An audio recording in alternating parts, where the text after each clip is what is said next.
धीरज बोधन नगर गांव में अपने बूढ़े पिता के साथ एक छोटी सी झोपड़ी में रहता था। धीरज की मां का एक बीमारी के कारण कुछ साल पहले देहांत हो गया था। तब से धीरज अपने पिता के साथ अकेले ही रहता है। धीरज बहुत ही आलसी लड़का था।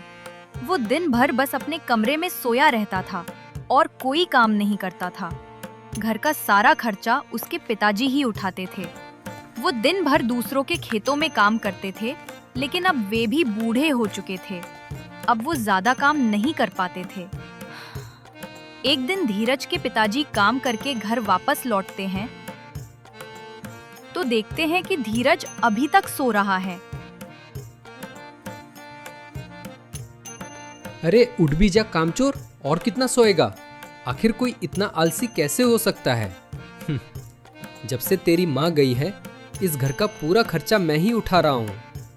इतना बड़ा होकर दिन भर घर में पड़ा रहता है। चल अब उठ और घर को साफ कर दे कम से कम।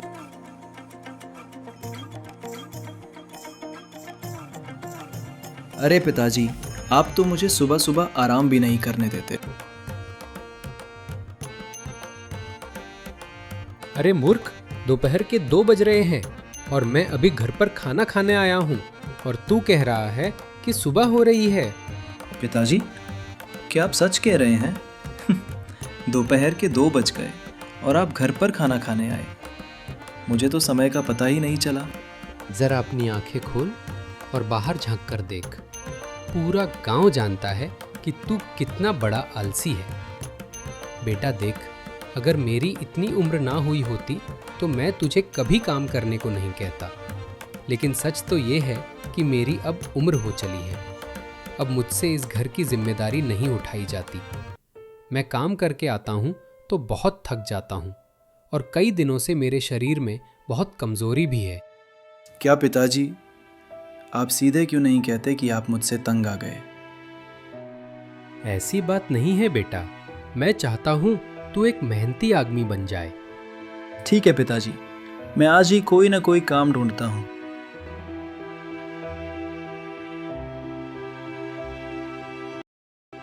इतना कहकर धीरज घर से बाहर निकल जाता है।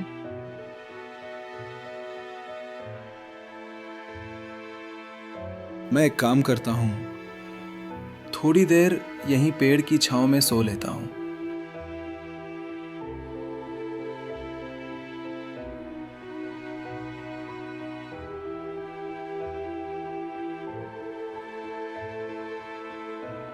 क्या मूर्ख इंसान है, काम करने के बजाय यहाँ आराम से सो रहा है। तुझे कोई काम नहीं है क्या? पंडित की बात सुनकर धीरज की आंख खुल जाती है और वो उठकर बोलता है, अरे पंडित जी, दिक्कत क्या है आपको? आप मुझे शांति से सोने क्यों नहीं दे रहे? मैं कई दिनों से देख रहा हूँ, तुम रोज यहाँ आकर सो जाते हो। हाँ, अभी भी वक्त है, सुधर जाओ। मुसीबत तुम्हारे सिर पर मंडरा रही है। कोई न कोई काम ढूंढने के बजाय तुम रोज यहाँ आकर सो जाते हो। अरे नहीं नहीं, ये क्या कह रहे हैं आप? मैं गांव में काम ढूंढने ही निकला था, लेकिन गांव के एक आदमी ने मेरा दिमाग खराब कर दिया। इसलिए बस यहाँ बैठकर थोड़ा आराम कर रहा था। अरे आलसी आदमी, ये क्यों नहीं कहता कि काम ढूंढने निकला था लेकिन मन नहीं किया, तो यहाँ पेड़ के नीचे आकर बैठ गया है। लेकिन तुझसे बात करके मैं अपना समय क्यों बर्बाद करूं? मुझे और भी जरूरी काम है। इतना कहकर पंडित जी वहां से चले जाते हैं। वहाँ एक बहुत विद्वान पंडित थे, लेकिन धीरज पर उनकी बातों का कोई असर नहीं होता और वह फिर से सो जाता है। देखते देखते शाम हो जाती है और धीरज अपने घर जाता है। आज भी तुझे कोई काम नहीं मिला ना? खाली हाथ ही आया होगा तू।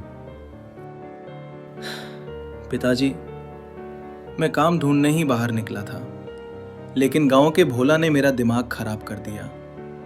बस इसलिए आज मुझे कोई काम नहीं मिल पाया। बेटा, तू तो रोज ही कोई न कोई बहाना बनाता है। भला किसी के बोलने से क्या होगा? अगर तूने काम ढूंढा होता तो तुझे जरूर मिल गया होता। पिताजी, आप क्या कहना चाहते हैं? मैंने सच में काम ढूंढने की कोशिश की थी, लेकिन फिर उसने फालतू की बातें करके मेरा दिमाग खराब कर दिया। आप चिंता मत कीजिए, मैं कल फिर से जाऊंगा और कोई ना कोई काम जरूर ढूंढ लूंगा। इतना कहकर धीरज खाना खाता है और सो जाता है। अगले दिन सुबह खाना खाकर धीरज काम की तलाश में निकल जाता है, लेकिन हमेशा की तरह जंगल में जाकर उस पेड़ के नीचे सो गया। उसके पिता उसे समझा समझाकर थक चुके थे। अब धीरे धीरे उनकी तबीयत भी खराब होने लगी थी।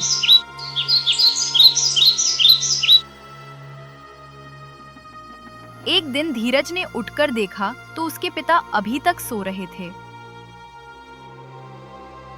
अरे पिताजी, आप अभी तक सो रहे हैं?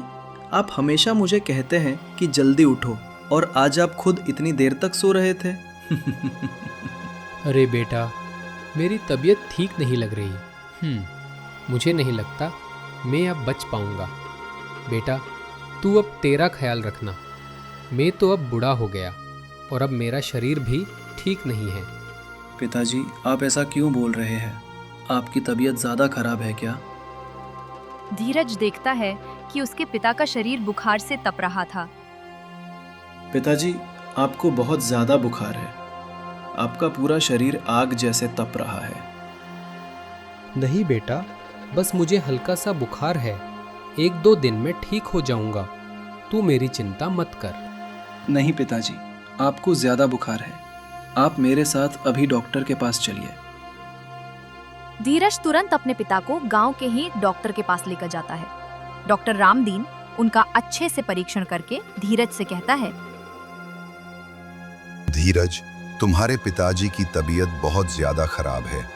उनके किडनी में इन्फेक्शन है, इसलिए उनकी हालत गंभीर है। जल्द से जल्द उनका ऑपरेशन करना होगा, तभी तुम्हारे पिता ठीक हो पाएंगे। धीरज उसके पिताजी को लेकर घर वापस आ जाता है, लेकिन अब उसे अपने आलस्य पर बहुत गुस्सा आ रहा था। धीरज आलसी जरूर था, लेकिन अपने पिताजी की तबीयत से बहुत परेशान था। माँ के चले जाने के बाद उसके पिताजी ही उसका सहारा थे। अब वो अपने पिताजी को भी नहीं खोना चाहता था। उस रात धीरज ने खाना नहीं बनाया। जो धीरज हर रोज बिना किसी चिंता के सोया रहता था, आज उसकी आंखों में नींद नहीं थी। उसे अपने पिताजी की चिंता खाए जा रही थी। ये सब मेरी लापरवाही की वजह से हो रहा है। माँ के जाने के बाद काश मैं पिताजी के कंधों पर इतना बोझ न डालता। आज उनकी ये हालत मेरी वजह से ही है। लेकिन अब मैं क्या करूं? कहाँ से लाऊं इतने सारे पैसे? अगर पिताजी का ऑपरेशन नहीं हुआ तो माँ की तरह वो भी नहीं। मैं ऐसा नहीं होने दूंगा। कुछ ना कुछ करके मुझे जल्दी से पूरे पैसे जमा करने होंगे। धीरज रात भर इसी चिंता में डूबा रहा। सुबह होते ही वो गांव के मुखिया के घर गया।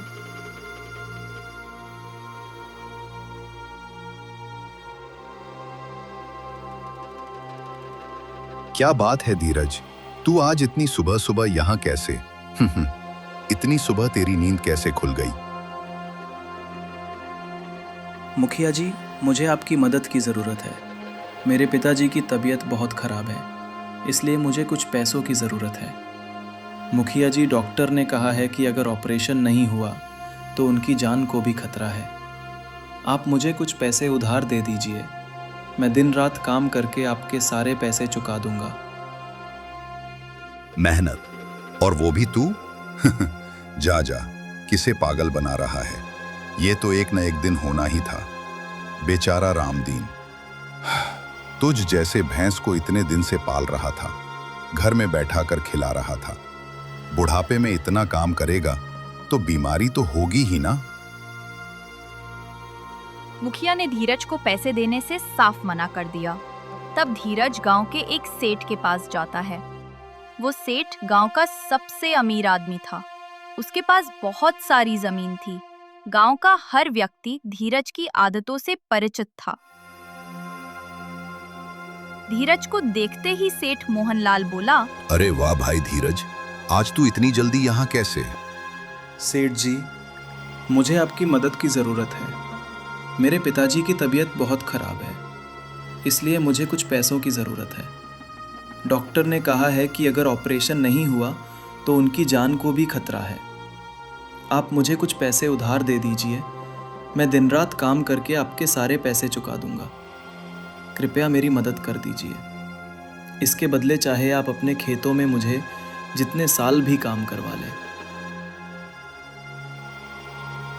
अरे, तुझे सुबह सुबह पागल बनाने को कोई नहीं मिला क्या?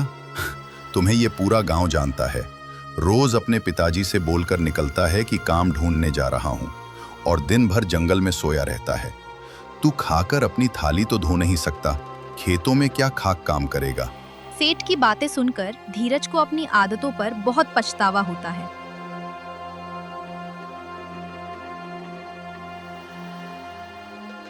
और वो निराश मन से वहां से चला जाता है।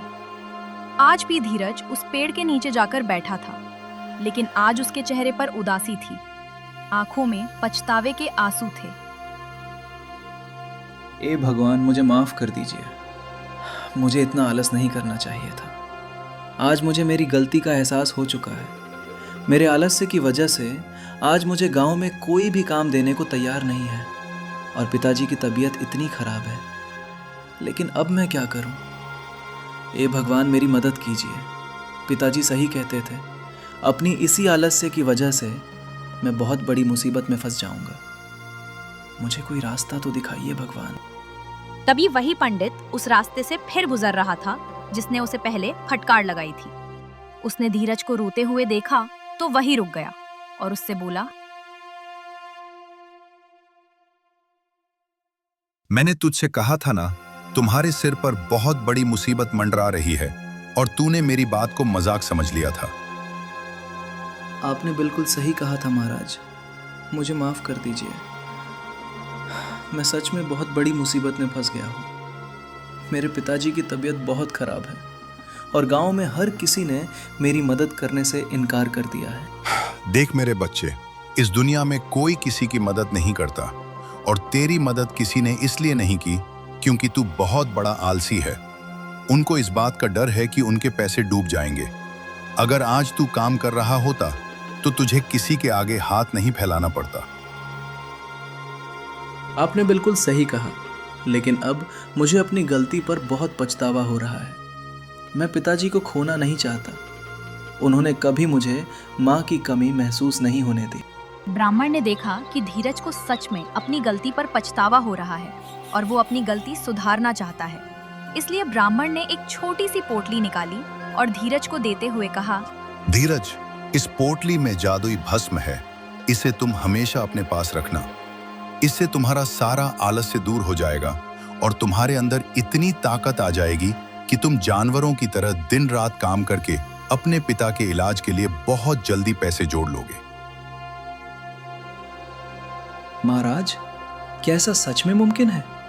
आपने मेरी इतनी मदद की है तो कृपया मुझे इतना बता दीजिए कि मैं कौन सा काम करूं जिससे मैं पैसे जोड़ पाऊं, क्योंकि इस गांव में तो मुझे कोई भी काम देने वाला नहीं है। वो सब तुम इस भस्म पर छोड़ दो, इसे अपने पास रखना। तुम्हें रास्ता खुद ब खुद मिलता जाएगा। जैसे अभी तुम यहाँ जंगल में हो तो तुम्हें ढेर सारी लकड़ियां मिल जाएंगी और उन्हें बाजार में बेचकर कुछ पैसे तो मिल ही जाएंगे। धीरज ने ये लकड़ियां जमा करना शुरू कर दिया और थोड़ी ही देर में उसने बहुत सारी लकड़ियां जमा कर ली। अरे वाह, मैंने तो कितनी सारी लकड़ियां इकट्ठी कर ली हैं। सच में ये भस्म तो जादुई है। इससे तो मेरे पूरे शरीर में फुर्ती आ गई है। बहुत अच्छा। फिर वो जल्दी से सारी लकड़ियां उठाकर शहर के बाजार की तरफ निकल पड़ा। बाजार पहुंचकर उसने लकड़ियां बेच दी।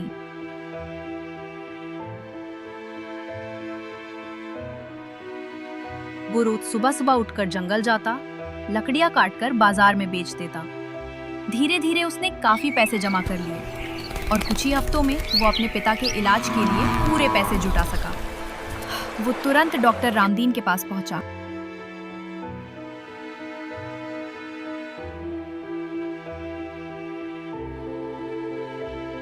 डॉक्टर साहब, अब मेरे पास पिताजी के इलाज के लिए पूरे पैसे हैं। कृपया आप जल्द से जल्द उनका ऑपरेशन कर दीजिए।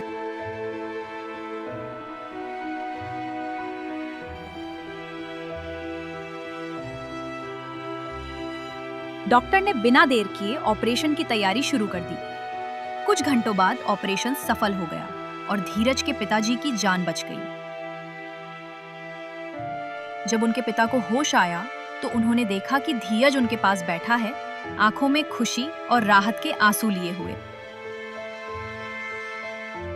बेटा धीरज, तूने मेरे इलाज के पैसे कैसे जुटाए? पिताजी, अब मैं पहले वाला आलसी धीरज नहीं रहा। मैंने मेहनत करना सीख लिया है। हर सुबह जंगल जाता था, लकड़ियां काटता और उन्हें बेचकर पैसे जमा करता था। बेटा, तूने सच में आज मुझे गर्व महसूस करवाया है। मुझे हमेशा विश्वास था कि एक दिन तू जरूर सुधर जाएगा। पिताजी, ये सब भगवान और उस पंडित जी की वजह से हुआ। उन्होंने ही मुझे समझाया और मुझे एक जादुई भस्म दी, जिससे मेरा आलस्य दूर हो गया। पिताजी, ये सब भगवान और उस पंडित जी की वजह से हुआ। उन्होंने ही मुझे समझाया और मुझे एक जादुई भस्म दी, जिससे मेरा आलस्य दूर हो गया। बेटा, असली जादू उस भस्म में नहीं था, वो तेरे विश्वास और मेहनत में था। जब तूने ठान लिया कि अब मेहनत करनी है, तभी तेरे अंदर से आलस्य खुद ब खुद चला गया। धीरज अपने पिता की बात सुनकर मुस्कुरा देता है। उस दिन के बाद धीरज ने कभी आलस नहीं किया। वो रोज मेहनत से काम करता, अपने पिताजी की सेवा करता और गांव के लोगों की मदद भी करने लगा।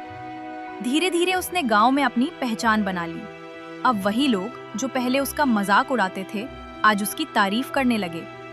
कुछ महीनों में उसने अपनी लकड़ी बेचने की छोटी दुकान भी खोल ली। उसकी मेहनत और लगन से वो दुकान बहुत चल पड़ी। अब धीरज के घर में पैसों की कोई कमी नहीं थी, लेकिन उसने कभी घमंड नहीं किया। वो हर किसी की मदद करता और सबका सम्मान करता था। एक दिन वही पंडित जी फिर से उस गांव में आए। धीरज ने उन्हें देखा और तुरंत उनके चरणों में गिर पड़ा।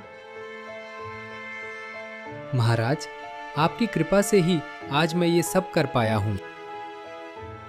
बेटा, मैंने तो बस तुझे रास्ता दिखाया था, चलना तो तुझे खुद था। अगर तू आज मेहनत और सच्चाई से आगे बढ़ा है, तो ये तेरी लगन और तेरे कर्मों का फल है। महाराज, मैं अब कभी भी आलस नहीं करूंगा। अब मैं हर दिन मेहनत करूंगा और दूसरों की मदद भी करूंगा।